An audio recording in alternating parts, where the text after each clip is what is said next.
Hey everyone, it's Shannon with Darn Good Yarn. In this video, we're going to take a branch and some of our sari silk ribbon and turn it into this super pretty and actually super easy wall hanging. The first step is to unwind your ribbon, and I cut it into 4-foot length pieces. Now get creative with the width of your branch and how long you want to cut your ribbon. All you need to know for this project is how to do a simple macrame loop knot at the top of the branch. So I put the yarn folded in half under the branch and pull the 2 free ends through the loop, and that's it.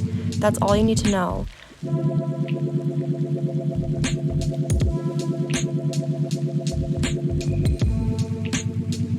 You don't have to hang it up before you get started. You could do this all on your workspace and then hang it up. I hung my branch with twine, and I'm going to actually leave it out on my porch.